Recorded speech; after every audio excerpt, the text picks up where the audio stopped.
Okay, I'm going to go ahead and press the power button. You'll have to excuse the poor quality here. This is about the best I could do with brightness and contrast on a little webcam here. As this thing boots, you're going to notice first thing that makes this different than the default shell that you can download is it's going to ask you if you want to set up your wireless. The default image or the default Z2 shell that they put out doesn't ever ask you this. So it assumes that before you get to this point and turn the thing on that your wireless is already set up. Now what that involves is that you have to take it to a Linux workstation. You got to carry your SD card over there. You got to plug it in. You have to run WPA passphrase, which is a command that takes your access point ESSID or your access point name, and then it takes your passphrase for the access point, and then it converts it into an encrypted string and tucks it into a file. It all works, it's a process, and it's something you have to do before you even begin to play with your zip-it shell image. So I work to incorporate that into this shell so that when you boot the thing up, you don't have to carry it off and do that process. You can actually do it all right here. So what it's asking is, do you want to set up your wireless now? I could say no to this, and it's going to go ahead and retain the things that I gave it earlier. If I hit enter, that's no. If I say yes, then it's going to actually scan for access points. So here it went out and it found 3 of them, one of which is mine. And it says, would you like to use one of these? If so, go ahead and enter the name here. So what it wants me to do is type in the SSID of one of these access points that I found. So I'm going to go ahead and type mine in here. Now it's going to ask me for my passphrase, which is really short and simple. And if you're ever in my neighborhood, feel free to hop on my wireless. So there we go. And this, if you've ever run the default shell, this looks familiar because this is what it always dumps out. Basically, it's joined the network, and it's showing you everything that it did here. Notice in the old one, if you didn't get this correct, if you didn't put in your ESSID or your WPA passphrase correctly, or you screwed up that file, it's never going to give you the shell. So if the last thing you see is the word daemonize and a couple dots, and you never actually get the prompt to where you can, carriage return a couple times there, then you made a mistake. So you need to go back and edit your WPA _ supplement.conf file, which is a pain. So having that in here really helps, having added that to the script. Another thing to mention there, for that to occur, we had to add a couple commands. One is the iwlist command. So I'm going to go ahead and run that by itself. I'm going to say iwlist ETH0, which is the name of the wireless network card, and then the word scan. That is going to actually perform a scan of the wireless network and show me everything there is to know about all these various access points that are floating around my house here. There are some other IW tools out there that I compiled just to get the IW list.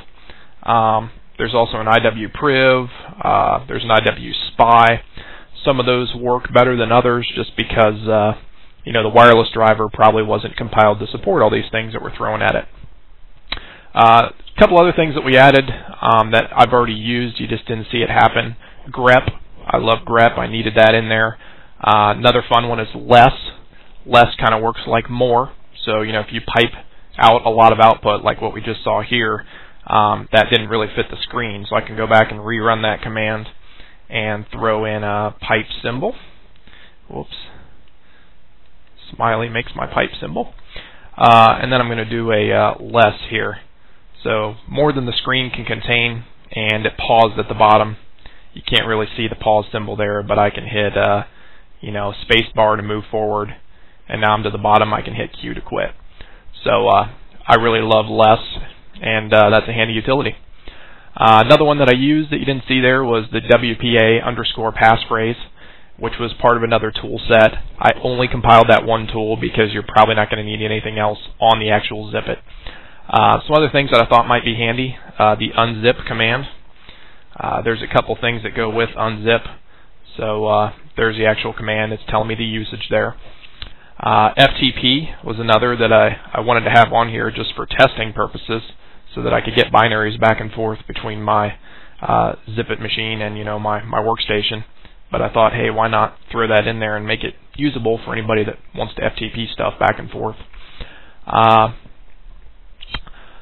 Well, there's also wget. So if you want to go out and pull down a binary to this box, there's the wget usage there. Basically, wget space your URL here. And the big thing that I really wanted here, which required a couple other packages, was an IRC client. This little zip-it is hardly usable for typing because the keyboard driver is so terrible. It had a couple bugs, and basically the debouncing didn't work at all. Thanks to the work of the community, there was a couple folks that worked on this and cranked out a better driver. So I thank that guy for his contribution. I can't really tell you exactly who did it. Looks like he goes by the name of Kenyon or CYN Fab. So if you're that guy, hey, thanks. We all appreciate your effort there, because that helps. So having had that keyboard driver replaced, you can actually type on this thing pretty well. So with that, I built an IRC client, which is IRC2. This is version 2009-0520, which is basically the newest you can get your hands on. It's not a great IRC client, but it works. And one of the things that it gives you is a bar at the bottom, which is pretty nice.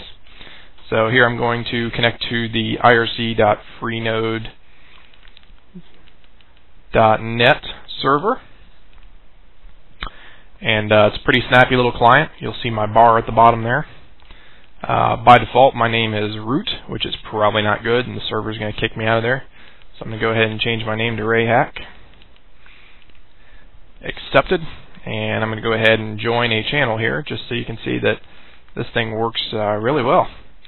So what channel am I going to join? Of course, zip-it on Freenode. So I'm there. And we want to see, let's see who's in here today. They'll probably all start saying hello to me here shortly. And quite a few people in there today. So there I can go ahead and start chatting. Or I'm going to go ahead and say quit now. And that's about all I have to demonstrate. There's definitely more coming. Some other things I could show you, I suppose Nmap, just to show you that Nmap does actually work on here. It's just very slow, so if you're trying to scan an entire network, that's probably not a good idea, just because this doesn't really have the speed or the resources to do it. If I put in a very specific IP in here and start scanning that, not so bad. And with Nmap, it always hangs while it's doing something. If I would have hit a key there, it would have told me what the progress was. So here it says, this host doesn't appear to be up. And it probably isn't. I just sort of put in a random IP there. So Nmap does work. There's more coming. So this is just sort of the first release that I threw out there. There's other things I'm working on. Some people have asked for sound to be added in here, and a picture viewer. So those are some things that I'm kind of playing around with and trying to get working. All of these things have to be built statically, which means that you have to more or less combine all your code into one big lumpy bin file. It's not very efficient. Things kind of run slowly, especially Nmap. It came out very large and slow, but that's what we kind of have to do to get it running on the shell. So still working on some other things. I hope to have another version out here soon, and that's Radio Hack signing off. Hack on, folks.